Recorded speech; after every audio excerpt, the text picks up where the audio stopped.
It's TK Friday on the Joy of Editing. Today we'll be going to Cactus country, and it's another full edit with the TK9 plugin for Photoshop. Stay tuned.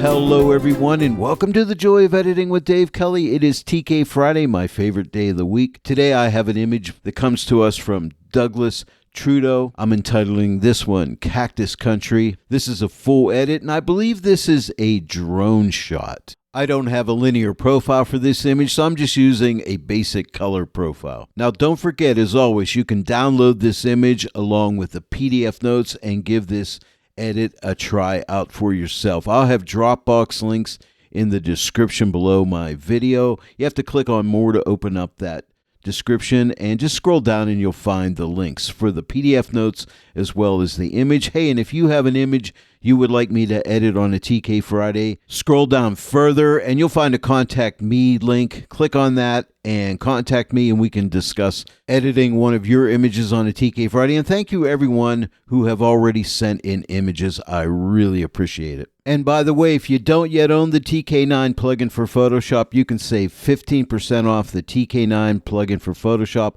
along with training videos. Use my promo code DK15. That gets you 15% off of everything. Not only are you saving money, but you're supporting the Joy of Editing with Dave Kelly when you use that promo code DK15. Thank you all for using my promo code. I really appreciate it. Well, let's go to Cactus Country. Okay, so like I said, I did not use a linear profile for this image. I did not find one for it.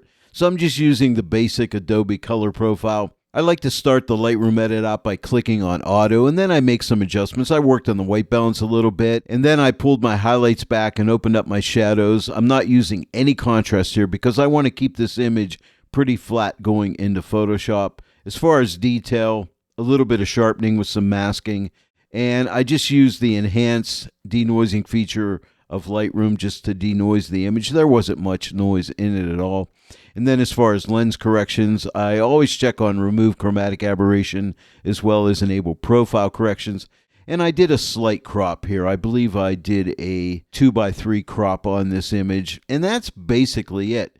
And then at this point, I would just right-click on the image, go to Edit in Photoshop 2024, but I'm already there. And here we are in Photoshop, ready to get started with the TK9 plugin for Photoshop. Now, this is a landscape image, so I have a foreground and a sky, so I like to set myself up for success. And what I mean by that is I like to save out a foreground channel as well as a sky channel, because I will work on the foreground separately from the sky on the initial balance and contrast adjustments. So the first step is click on the sky selection button on the combo or CX panel. That will select out our sky, and then just click this button right here.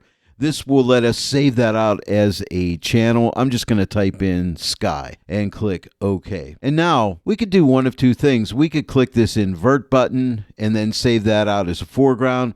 Or the other thing you can do is double click on the sky button. And when you do that, that selects the foreground. Either way will work, by the way. There's all kind of ways of doing things in Photoshop as well as the TK9 plugin for Photoshop. There's many different ways of doing the same thing. And now we're going to click this button again to save this out as a foreground channel. I'm just going to type FG for foreground and click OK. And now if you look down here at the bottom, you can see I have a sky channel as well as a foreground channel. And now I have a selection here. And that's not a problem. I don't need to deselect it, because what I'm going to do next is click on this luminosity mask button, and when I do, it will deselect my selection. And what I want here is a Midtones 3 mask. Now, the only reason I use a Midtones 3 is to protect shadows and highlights from clipping when I do my opening, balance, and contrast of sky and foreground. And I'm going to output this to one of my favorite tools in the TK9 plugin for Photoshop, and that's the color grading tool. So we'll click this button. And now you can see I have a color grading layer with that Midtones 3. Now I want to duplicate it because, remember, I'm doing sky and foreground. So we're going to click this button right here. We'll just duplicate it, and then we'll come and click on this layer right here, the first color grading layer, which we will start with, which will be the foreground. By the way, if you're wondering, can you rename these color grading layers? Yes, you can, but you got to make sure when you rename them that you have TK in parentheses. It could be uppercase or lowercase, but you got to have TK in parentheses as part of the name, or else the color grading tool will not be able to work. Now, the next step is to, on this first color grading layer, we need to intersect a foreground channel into here. And here's how we do it. Come to the Combo or CX panel and look for the Layer Mask Calculator button. You see it right here. Hold your Command or Control key down and click on that. When you do that, that'll keep this calculator open until you click this X to close it, which will just save you a little bit of time.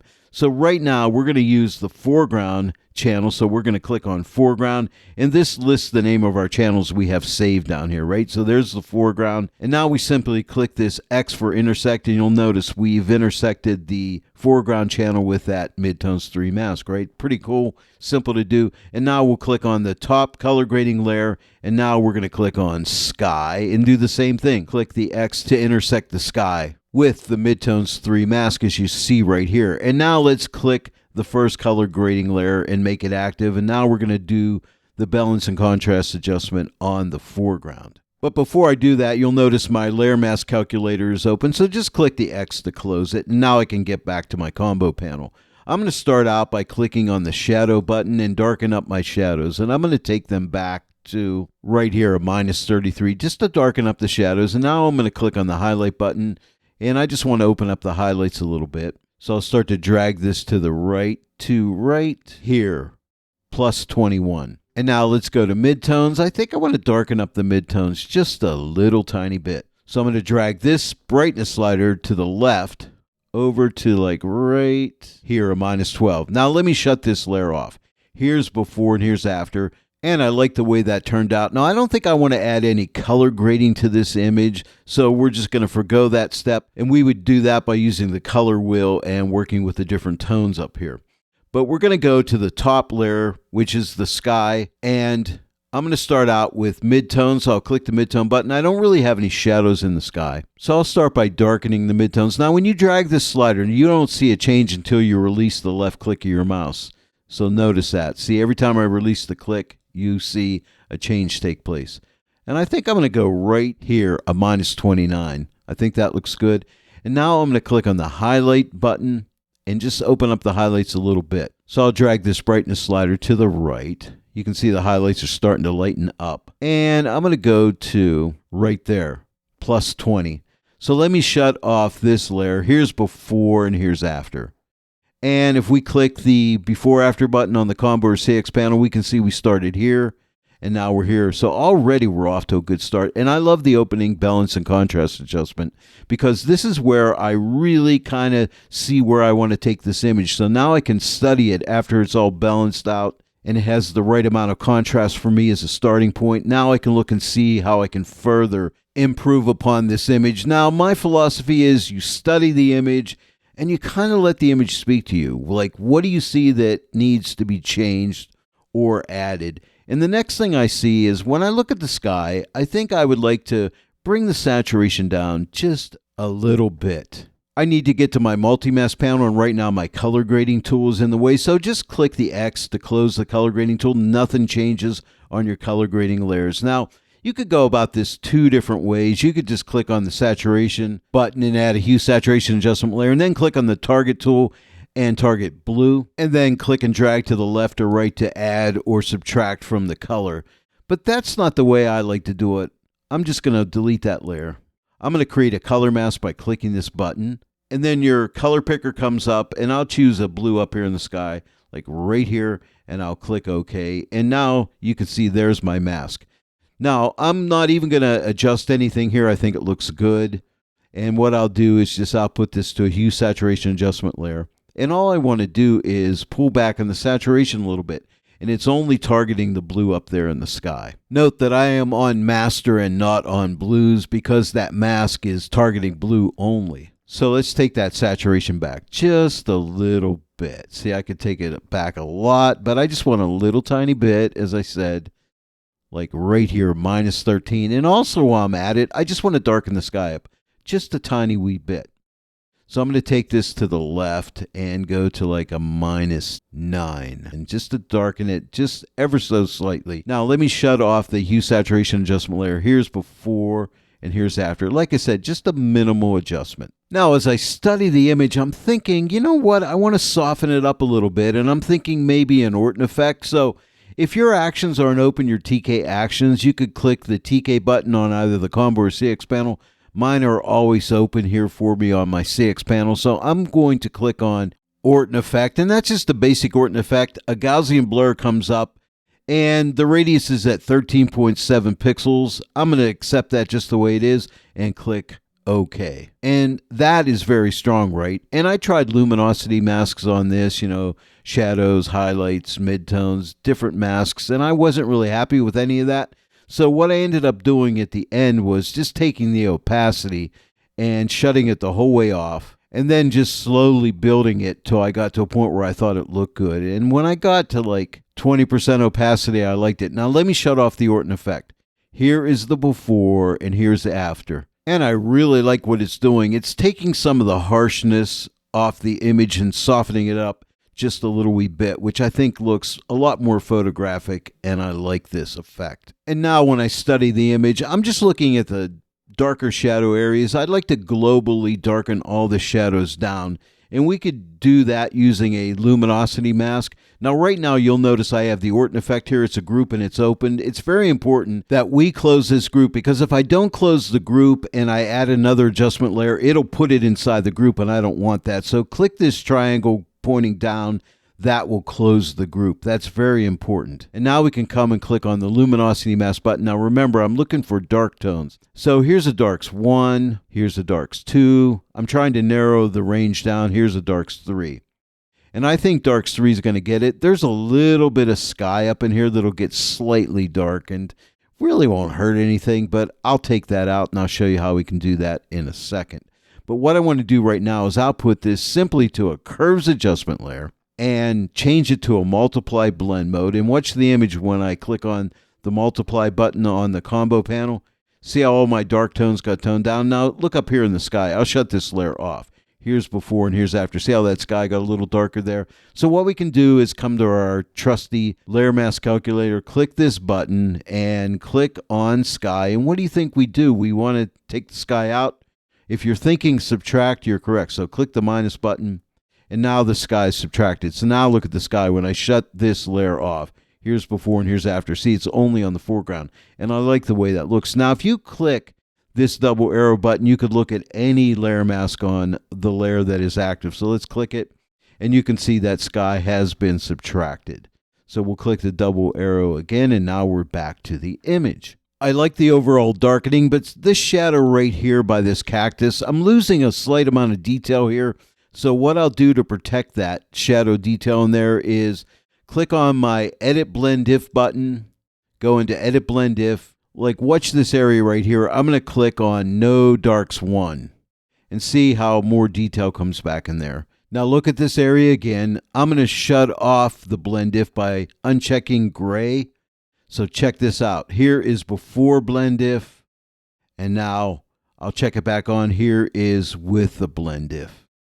So it's very effective in bringing back some of that detail in that shadow area. I'll go ahead and click the X to close the Edit Blend If panel. Nothing changes on the layers where there's blend if. The next thing I want to do is close off the bottom of the image, and then I'll follow it up by closing off the top of the image. And I think a landscape image like this needs to have the top and bottom closed off to keep you into the frame. Let's come up to the multi-mask panel and click on this button to add a curves adjustment layer. You can use any of these adjustment layers.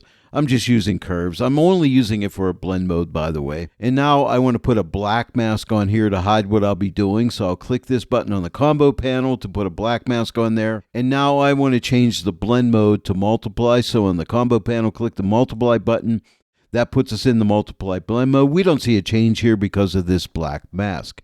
Now what we want to do is grab a gradient tool. So click on your gradient tool and make sure you're using the new gradient, not the classic gradient. So the regular gradient, it's just called gradient. And you could click the drop down here and open up the basics folder and make sure you click on this last button right here, black to white. And what I like to do here is keep this in reverse mode, because right now you see it's white to black. If I uncheck reverse, now it's black to white, but I want white to black, so I'll click the reverse button. And now we can draw the gradient. Now I'll be closing off the bottom first, but I just thought of this. Let's go ahead and duplicate this layer by clicking this button on the combo panel. That way we don't have to go through all that ordeal again. Now let's make the layer below this layer active by clicking on it. And now with our gradient tool, I'm going to start like right here, click and drag up. Now you can see how that's moving around when I shift it left and right. If you hold your shift key down, you'll constrain that. That way it'll stay nice and straight for you as you drag up. And I'm just going to drag up to somewhere right about here and release the left click of my mouse, and there's my gradient. Now it's a little dark and it's really oversaturated. Now I could pull back on the opacity if I wanted to, but I'm going to do something different. So check this out. I'm going to click on my Edit Blend If button, and you'll notice down here at the bottom we have Target and Exclude. Well, I'm going to click on the Exclude checkbox to make Exclude active, and you could choose any one of these different color channels down here. And what I'm doing is looking for some color in here that I may want to exclude, and I think maybe yellow. So I'm going to click on this yellow exclude button and watch what happens down there. Notice how we lost that extra saturation boost that we had, which I did not like. And now it looks really natural down here the way it's closing off the bottom, and that is really cool. Now you can add as many of these channels as you want. Like I could add green in there too, but that's getting too light, so I'm going to uncheck it. And so let me shut this layer off. Here is before and here is after, but see how that's closing that bottom off, and it looks really natural, and I'm very, very happy with it. I'll click X to close down the Edit Blend If panel. Now let's go ahead and make the top layer active, and we already have the curves adjustment layer in the multiply blend mode with the black mask, and I still have my gradient tool, so I'm going to click and drag down to right about here. Hold my shift key down so I can constrain that to right there, release the left click of my mouse, and there we go. And you can also adjust this diamond here for the graduation point here. You can make that come down further. It's like a window blind, you can adjust it. But I like it right about where it was, right in the center there. I think that looks good. Let me shut this layer off. Here's the before and here's the after. Now it is too dark, so I'm going to take the opacity here and drag this back. And I think right here at 60, let me shut this off. Here's before and here's after. Now it's going into this cactus a little bit, so we can come and click on the layer mask calculator and click on foreground and subtract the foreground by clicking the minus button. And now if we click on the double arrow, you can see there is the cactus. It is masked out. So click the double arrow again, we can see the image back. Now if you don't want to see this line here from the gradient, you can just click on the curves icon and that goes away. Now we can shut this off. Here is the before and here is the after, and I like that. Now back to studying the image. Some of these light areas out here in the foreground are a little bit too light. I'd like to tone them down, burn them down just a little bit, and to do that I want to grab a zone mask. So I'm going to come up to the multi-mask panel and click on the zone mask button, and let's sample one of these light tones like right about here and click OK. And you can see there are the tones that I'm targeting. Now what I want to do is tighten that up so I can really hone in on those light areas. And I'm going to drag this over to like right about here and see how I'm targeting those tones. I'm not even going to lighten these up. I think they're going to be fine. I'm going to output this to a burn tool. This button has two sides. The left side gives you a 50% gray layer. The right side gives you a transparent pixel layer. I'm going to use the right side, so I'll click on the right side. And now you can see I have a selection noted by the selection indicator, so I'll be painting through a selection. I have a black brush. The TK9 plugin for Photoshop sets me up with a black brush. I'm on this blank pixel layer in the soft light blend mode. I want to change my brush opacity down to like 20%. I'm just going to type my 2 key, and you'll notice my opacity is now at 20%. And I'm just going to paint on these light areas and tone them down. I'm using a soft edge brush, and at 20% opacity, I'm just going to start to paint. Now, every time I lift my brush and paint again, I'll apply more of the effect. So I'm painting once here and painting over it again here and here. I like to use that lower opacity just so, I don't overdo what I'm trying to do here. So yeah, that's important. It's better to be safe than sorry using a lower opacity and going over it several times if you need to. But this way you can be more accurate in what you're doing. And any of the light areas I feel that need to be brought down, I can just paint over them just like that. And I think that's going to be pretty good. I'm going to get this again and maybe over here. Okay, so let me shut this layer off. Here is the before and here's the after. See how that just tones those little hot spots down? I like that. It's more balanced out. Now the next thing I want to do is add some contrast to the midtones. I think it'll bring up the saturation a little bit, which is a result you get when increasing contrast. But remember, I'm only increasing it in the midtones. Let's give it a try. Right now I have a selection, but that's not a problem. I'm going to click on this luminosity mask button, and I have 3 midtone choices. Midtones 1, it's a more subtle midtone. Midtones 2, and then midtones 3. It's very strong, but I think I'm going to go in the center to a midtones 2. They're all midtones, and I'm going to output this to a curves adjustment layer. So we'll click on the curves adjustment layer button. Now nothing happens here, but you can see there's that midtones mask on there. What I'm going to do is come up to this preset area here. There's a drop down and click on strong contrast. And you notice that only adds it to the midtones. Now let me shut it off. Here's before and here's after, but that's too strong. So what we're going to do is decrease that down to I think right there, 50%. So now let me shut this off. Here's before and here's after. See that nice little midtone contrast bump? Boosts up my saturation of all the colors a little bit, and I like it. Now, upon studying the image, I'd like to bring up the midtone brightness a little bit, and that's a really simple thing to do, and I do it all the time on my TK Friday videos. Come up and click on the luminosity mask button again.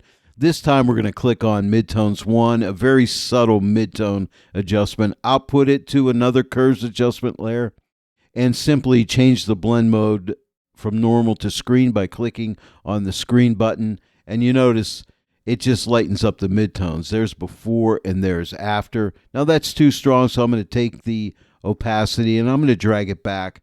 And I think to right there, 80%. So let me shut this off.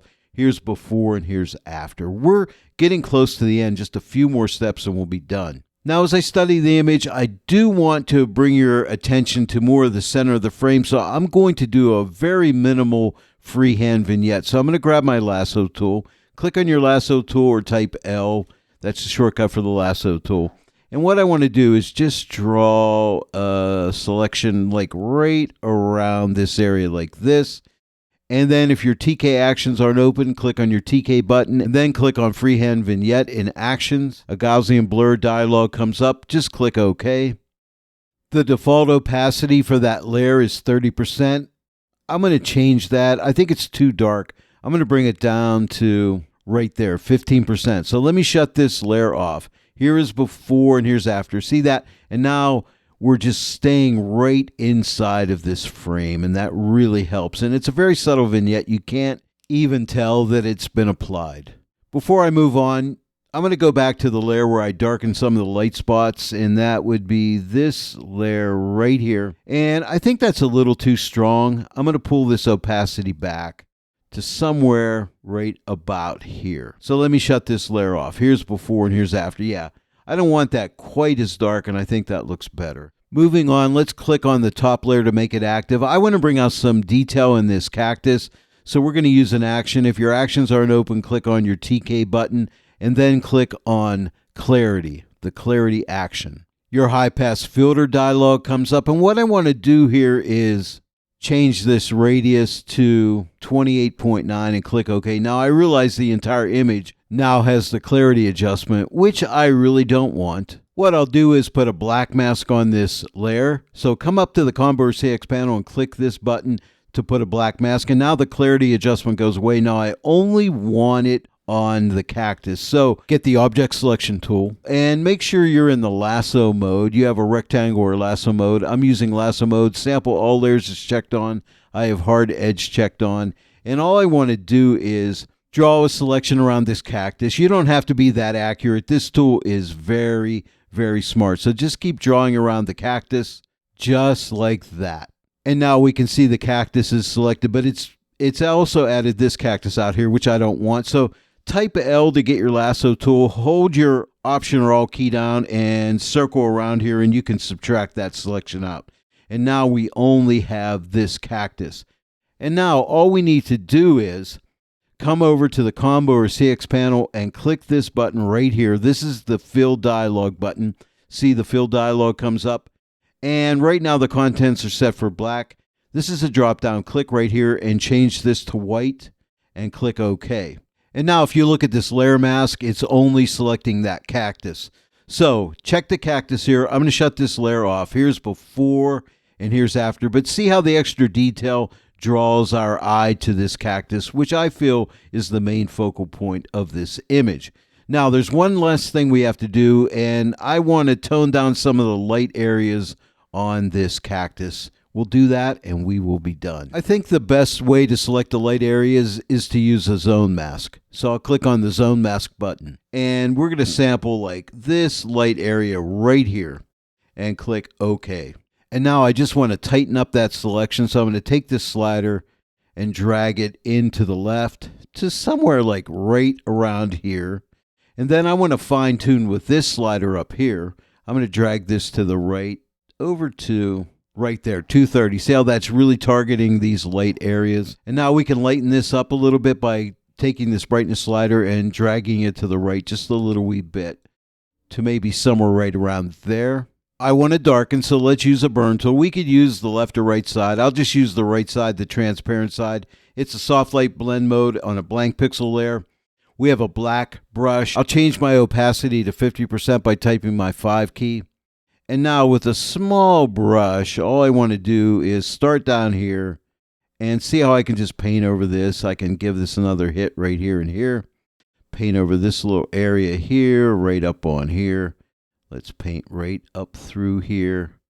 Just to tone that down, just like I said, just a little wee bit like that. Now let me go ahead and shut this layer off. Here is before and here is after. Again, before and after. And I think that is good, and I think we're complete at this point. Let's see the overall before and after and see how far we've come. So let's come and click on our before after button on the combo or CX panel. Here's before. We started out here and now we end up here. And I'm really happy with this edit. Well, there it is, everyone. We've taken a trip to Cactus Country, did a full edit today. Don't forget to download the image as well as the PDF notes and give this edit a try. If you enjoyed today's tutorial, please give it a like and share it with your friends. And if you're not yet a subscriber to my channel, please subscribe. Click that bell notification icon. Click all so that you receive all notifications. And then every time I upload a new tutorial, you'll get notified. I want to thank each and every one of you for joining me today in the Joy of Editing with Dave Kelly. And I will see you all right here next time. But until then, happy editing.